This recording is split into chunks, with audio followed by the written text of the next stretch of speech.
Hi, favored ones. Welcome to Soul Reflections. In today's segment, I'd like to talk about focusing on the heart instead of the mind. Um, this week, this week, some things have happened that led me to be very mental. As in, it led me to be um, overthinking and overanalyzing about a certain situation wherein there's really no answer, there's really no solution.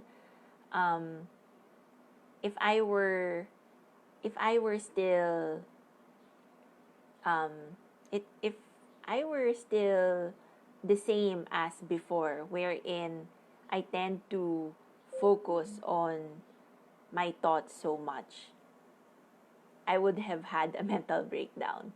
But then one of my teachers, he suggested that instead of focusing on is um, what the mind is going through, kasi yung mind, ang dami talagang ideas, ang daming thoughts, ang daming iniisip.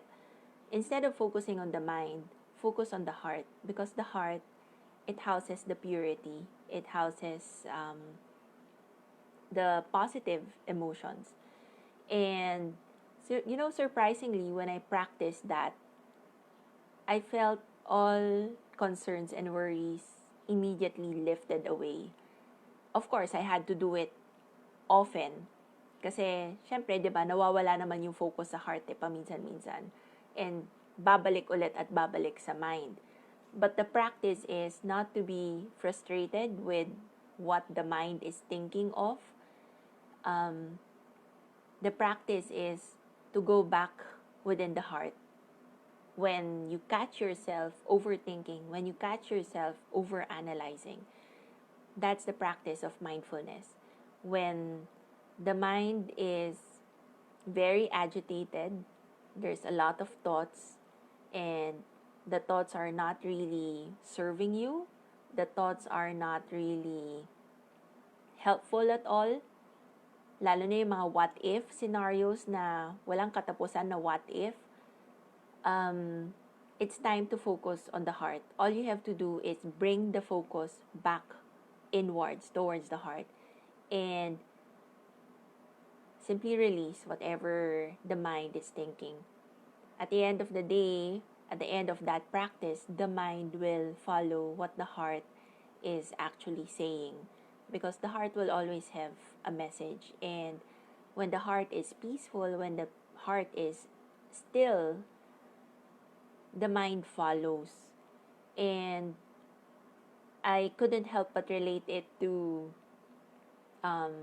talking to your angels, or praying to God, or praying to Christ or to Mary, asking for their intercession. When we look at statues of saints, or let's just say Jesus Christ, a lot of times it's their heart that's blazing, because that's the way to communicate. That's the way to communicate. That's the way to pray to the divine. It's through the heart. We don't see a statue of a saint or of Christ or of Mary where the mind is blazing. Wala naman ganun, di ba? Yung umaalab yung puso, hindi yung utak. So, that alone shows us that when it comes to dealing with constant overthinking, all you have to do is bring the focus back towards your heart, because that's where we are connected with peace. That's where we're connected with joy, with silence, and that purity that is still within us, because we carry that God spark inside. And hindi naman mawawala yun, di ba? We're children of God. We have that divinity inside as well. So, just take some practice. Yun lang nga.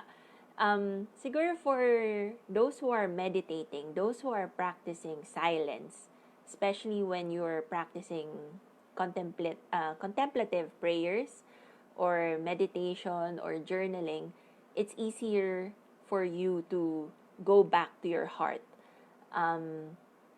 Yung mga hindi nagpa-practice ng silence, maybe it's also time to start practicing it, so that you learn how to manage the mind through the heart. Um, ano naman when it comes to prayers, meditations, or even journaling, there's there's a lot of benefits that come with it. Of course, you find that overall peace, but at the same time, you're practicing going into the heart, which is what you would need if you're overly mental. So, pag sinabi kong mental, hindi ka baliw ha. Yung mental, yun yung overthinker. Yun yung nag-overanalyze. So, when a person is very mental, it would be highly encouraged for you to take on meditation or any silencing prayer or any kind of silencing activity to help you quieten the mind. And the mind would only quiet when you go inside the heart. So that's the practice. And ano lang, kaya ko lang naman to na share kasi yes, I do practice meditation. I do practice silencing, but this is actually the first time that I've applied it to my overthinking.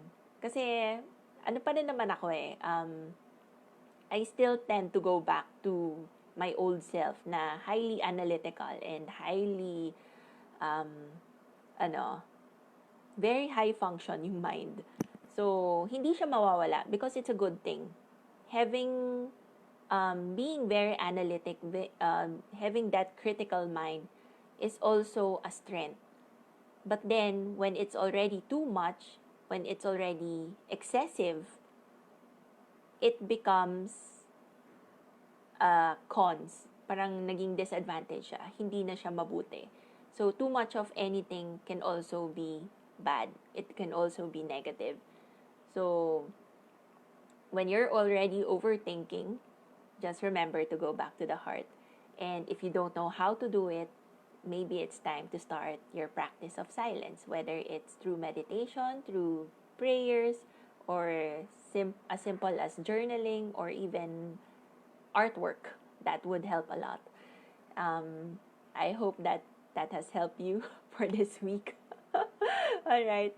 Happy Sunday, everyone, and I wish you all well. God bless.